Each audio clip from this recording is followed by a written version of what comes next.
കൂടുതൽ വാർത്തകളും വീഡിയോകളും കാണാൻ ഈ ചാനൽ സബ്സ്ക്രൈബ് ചെയ്യുക. കൂടെ ബെൽ ബട്ടൺ അമർത്തുക. ഏഷ്യ ലൈവ് ടിവിയിലെ ഫെങ്ഷുയി പ്രോഗ്രാമിലേക്ക് എല്ലാവർക്കും സ്വാഗതം. നമുക്ക് ഒരു വീടിന് പ്രധാനമായും 4 മൂലകളുണ്ട്. നമ്മളപ്പോൾ ആദ്യം മനസ്സിലാക്കേണ്ടതെന്ന് പറഞ്ഞു കഴിഞ്ഞാൽ നമ്മളൊരു വീട് വെക്കുമ്പോൾ ഒന്ന് സ്ക്വയറായിട്ട് വെക്കുന്നതാണ് ഏറ്റവും അഭികാമ്യമായിട്ടുള്ളത്. ഒരു അല്പം റെക്റ്റാങ്കിൾ ആയാലും കുഴപ്പമില്ല. ഒരുപാട് റെക്റ്റാങ്കിൾ ആണെന്നുണ്ടെങ്കിൽ നമുക്ക് ആ വീട്ടിലേക്കുള്ള സൗഭാഗ്യങ്ങൾ വളരെ കുറവുള്ള രീതിയിൽ അനുഭവപ്പെടുന്നതായിട്ട് നിങ്ങൾക്ക് മനസ്സിലാക്കാനായിട്ട് സാധിക്കും. അപ്പോൾ വീടിനെ കറക്റ്റ് 8ആയിട്ട് തിരിക്കുന്നു. 8ആയിട്ട് തിരിക്കുമ്പോൾ 4 മൂലകളും 4 ദിക്കുകളുമാണുള്ളത്. അതിൽ മൂലകളെന്ന് പറയുന്നത് തെക്ക് പടിഞ്ഞാറ്, വടക്ക് പടിഞ്ഞാറ്, വടക്ക് കിഴക്ക്, തെക്ക് കിഴക്ക്. ഇതാണ് 4 മൂലകൾ. ഈ ഓരോ ദിക്കിനും അതിൻ്റെതായിട്ടുള്ള പ്രാധാന്യങ്ങളുണ്ടെന്നുള്ളത് നമ്മൾ മനസ്സിലാക്കണം. തെക്ക് പടിഞ്ഞാറ് എന്ന് പറയുമ്പോൾ കുടുംബത്തിൻ്റെ ഐക്യം, ഭാര്യ ഭർത്തൃ ബന്ധത്തിൻ്റെ ഐക്യം, ഗൃഹനാഥയുടെ ഏരിയ ഒക്കെ തെക്ക് പടിഞ്ഞാറാണ്. അതുപോലെ തന്നെ വടക്ക് പടിഞ്ഞാറ് ഗൃഹനാഥൻ്റെ ഏരിയയാണ്. നമ്മളുടെ വീട്ടിലേക്ക് വരുമാനം വരുന്നത്, അതല്ലെങ്കിൽ നമ്മളെ സപ്പോർട്ട് ചെയ്യുന്ന ആൾക്കാരുണ്ടാവുന്നത്, ഗൃഹനാഥന് അഭിവൃദ്ധി ഉണ്ടാകുന്നത് എല്ലാം നോർത്ത് വെസ്റ്റായ വടക്ക് പടിഞ്ഞാറുമായിട്ട് ബന്ധപ്പെട്ടിട്ടാണ് നിൽക്കുന്നത്. ഈ ദിക്കിനെ വായുകോണം എന്ന് പറയുന്നുണ്ട്. അതുപോലെ തന്നെ അടുത്ത ഒരു ദിക്കെന്ന് പറയുന്നത് വടക്ക് കിഴക്ക് ഭാഗമാണ്. ഒരു വീട്ടിലേക്ക് വേണ്ടുന്ന എല്ലാവിധ പോസിറ്റീവ് എനർജികളും നമുക്ക് വീട്ടിലേക്ക് സ്വീകരിക്കുന്നത് വടക്ക് കിഴക്കെന്ന് പറയുന്ന ഈശാനകോണിലൂടെയാണ്. ആ ദിക്കിന് നമ്മുടെ വാസ്തുവിൽ വളരെയധികം പ്രാധാന്യമുണ്ട്. ആ ഭാഗത്ത് യാതൊരു തരത്തിലുള്ള നെഗറ്റിവിറ്റികളും പാടില്ല.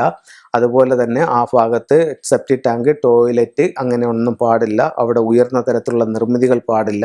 ആ ഭാഗത്ത് കിണറുള്ളത് വളരെ ഉത്തമമായിട്ട് കണക്കാക്കുന്നുണ്ട്. അതുപോലെ തന്നെ ഒരു വാട്ടർ ബോഡി, കിണറില്ലെങ്കിൽ ഒരു വാട്ടർ ബോഡി വെച്ചിട്ട് അവിടെ വെള്ളം വയ്ക്കുന്നതും നമുക്ക് നല്ല സാമ്പത്തിക നേട്ടങ്ങളൊക്കെ ഉണ്ടാക്കി തരുന്നുണ്ട്.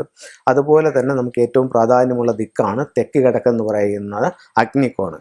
അപ്പോൾ ഈ അഗ്നികോണിൽ ആ ഭാഗത്ത് നമ്മുടെ ഫുങ്ഷോ പ്രകാരം സമ്പത്തിൻ്റെ ദിക്കായിട്ട് തെക്ക് കിഴക്ക് ഭാഗത്തിനെ കണക്കാക്കുന്നു.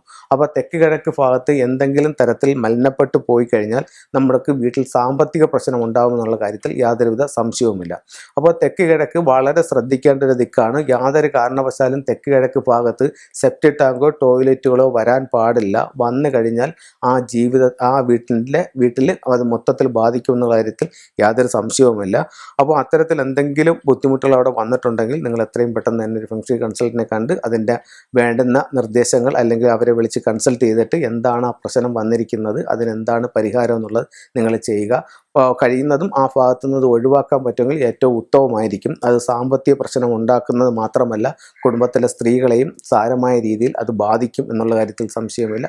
അപ്പോൾ എല്ലാവർക്കും ഇത്തരത്തിലുള്ള കാര്യങ്ങൾ നോക്കി അതനുസരിച്ച് കറക്റ്റ് ചെയ്ത് ജീവിതത്തിൽ എല്ലാ വിജയങ്ങളും ഉണ്ടാവട്ടെ എന്ന് പ്രാർത്ഥിച്ചുകൊണ്ട് നിർത്തുന്നു. നിങ്ങൾക്ക് വാസ്തു സംബന്ധമായിട്ടുള്ള എന്തെങ്കിലും സംശയങ്ങളുണ്ടെങ്കിൽ എന്നെ വിളിക്കാവുന്നതാണ്. അതുപോലെ തന്നെ വീടിൻ്റെ പ്ലാനോ മറ്റു കൺസൾട്ടിങ്ങിനോ എന്ത് കാര്യങ്ങൾക്കും നിങ്ങൾക്ക് എന്നെ കോൺടാക്റ്റ് ചെയ്യാവുന്നതാണ്. എല്ലാവർക്കും എല്ലാ ഐശ്വര്യം ഉണ്ടാകുമെന്ന് പ്രാർത്ഥിച്ചുകൊണ്ട് നിർത്തുന്നു. നന്ദി, നമസ്കാരം.